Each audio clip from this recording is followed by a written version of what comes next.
Welcome back to another epic episode for you. Today is a little bit of a different episode, okay?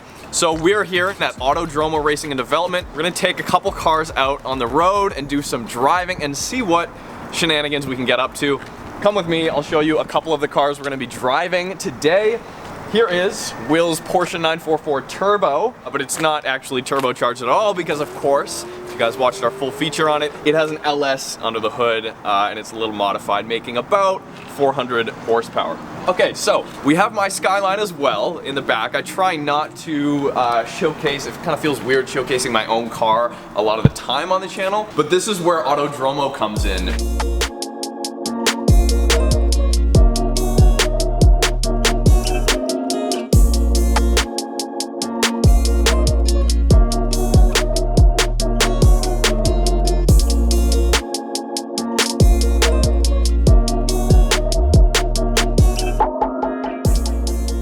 But here's Kuma's Supra.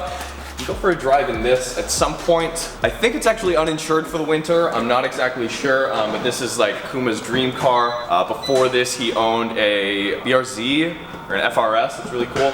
Kuma's like your resident drifter. He's a very good driver, and I'm sure I could learn some tips on sliding the cars around. Here behind me, we have a lot of European cars. Sid owns an S-Class, he's got a DB9. If you guys have listened to our podcast in the past, hopefully we'll be making a return soon, you would have heard Sid and I talk at length, and I would basically be arguing with him, if I had like $120,000 Canadian, what would you spend your money on? And I would always be like, well, an R34 GTR, of course. And then he would come in with the 911s. No, you wouldn't buy a GT3 or a 997 RS or something? Either way, there's a dynamic there. So today, let's get in and let's go drive Will's 944. And as you can see right here real quick, the Dodge van here, drift van, was just lowered. As you can see, it's slammed, but.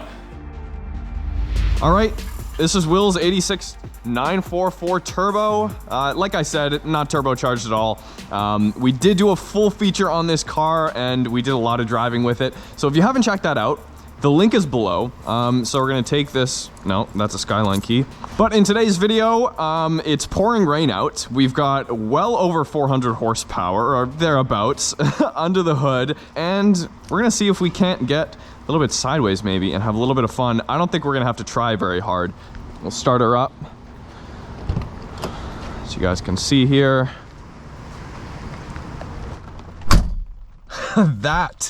See you guys, that's the difference between a European door shutting, like on a G-Wagon or a 911 or here in a 944, versus like, I hate to say it, but like an MR2 Turbo or any Skyline basically. R34s are better, the build quality gets better, but.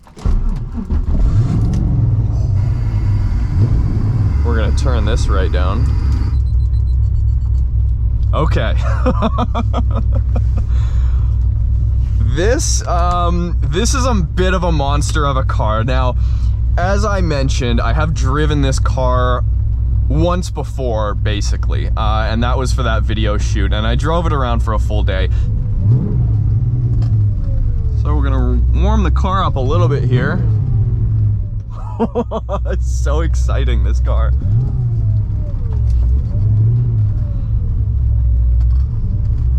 That's Shane's car, by the way. Hopefully we can see Shane later. For sale, it's a Dodge Challenger. Clutch is pretty intense on this car. I forget the exact spec. Again, Will bought this a little bit modified. I mean, very modified. The engine swap is already done, right? When Will bought this car, but so now the task obviously comes with time and modifying it to your own liking, which I think Will's gonna do. But now Will's also talking about potentially selling this car, which is such a shame, because it is such a fun car to drive and a very, very cool engine swap. Something that honestly, an LS Swap 944 has been a dream car of mine for a very long time.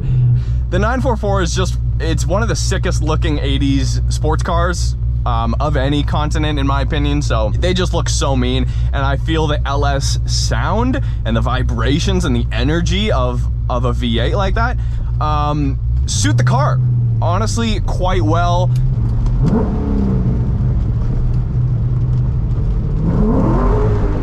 Woo! I mean, there's a lot of power here. We'll also change the steering wheel since we've driven this car last. But aside from that, ergonomically speaking, the 944, just a great feat of engineering from a decade that's long past. I mean, this car was built years before I was born, so. Spinning right through second there.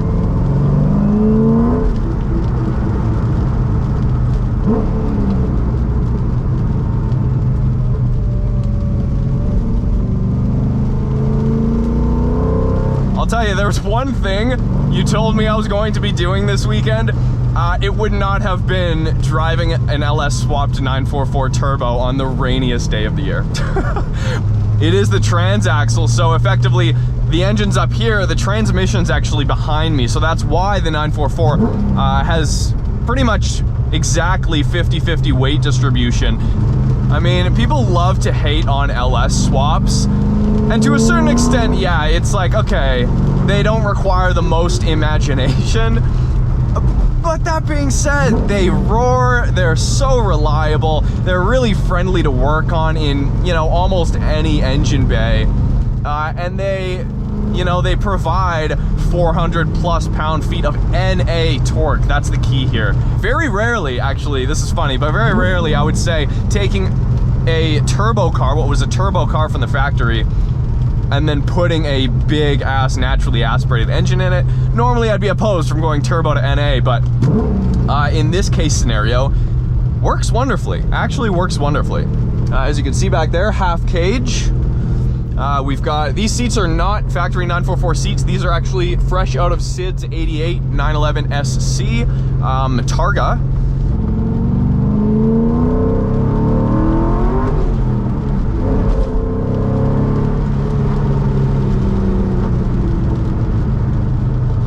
I mean, we're talking like 20% throttle there, if that.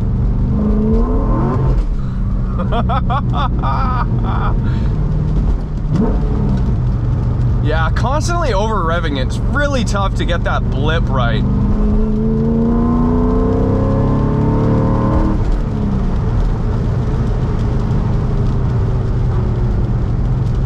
All right, you guys, here's our close course. Here's our skid pad.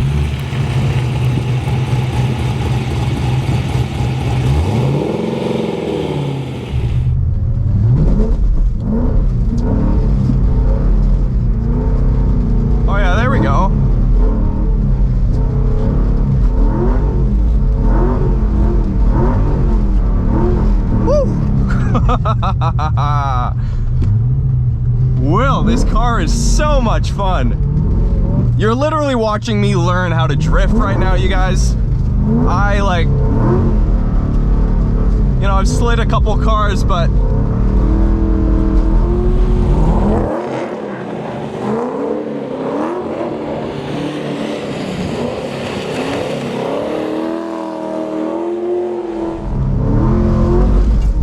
and that's where we lose control.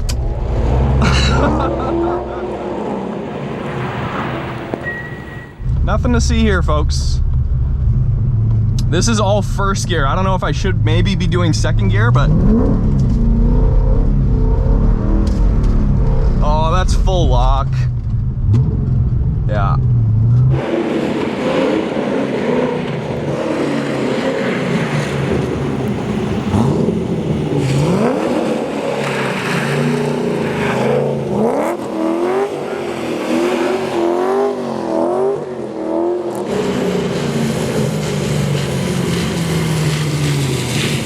R34, this is my 99 R34. If you guys haven't watched the reveal video on when I actually first imported this car over at Autodromo, yeah, it's an automatic. We're gonna swap the car, and this transmission is slipping quite a bit. These are still illegal in the States for another 4 years, or at least mine is a 99. The first year was obviously the 98 for the R34s. But as you guys know, like, this channel is not about my cars. It's not really about our cars. That's not saying we won't occasionally go for a drive like this. in my Skyline or any other cars that some friends or myself might have in the future. But again, there's no time crunch on my R34 build. So like, I've seen comments on Instagram and whatnot, people being like, when are you gonna drift the R34? When are you gonna manual swap it? Like, guys, we're busy. We're busy filming real car reviews and real car videos. And of course, we're getting manufacturer, like press cars, straight from the manufacturers now. So that takes up a lot of time. And we love doing that, and we love shooting these modified car kind of mini documentaries. But, God, the car is just a shell of what it's gonna be in the future. And I cannot wait for this to get all of the RB25 goodies that obviously you would want. Oh, we got some other, I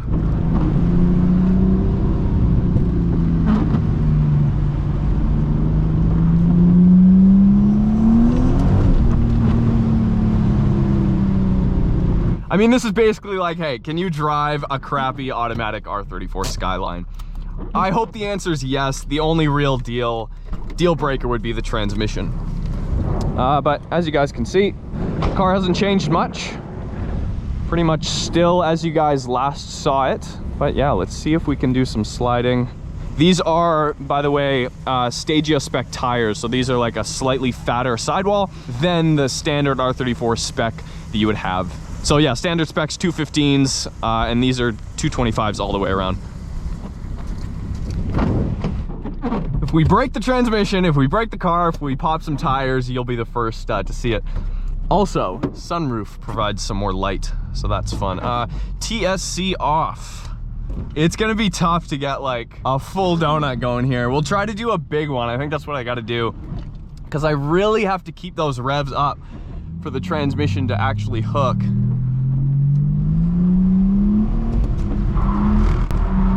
There we go. Now, see, then the power just dies.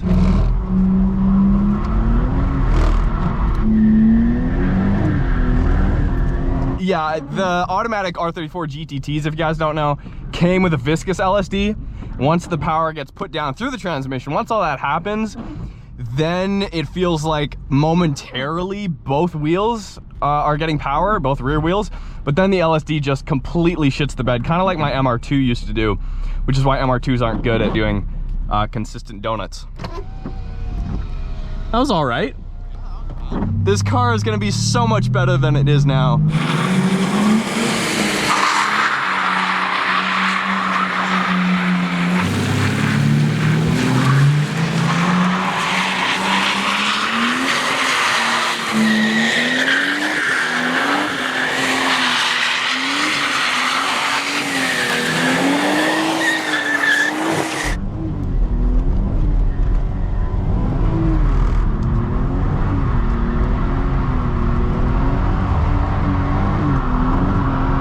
There we go.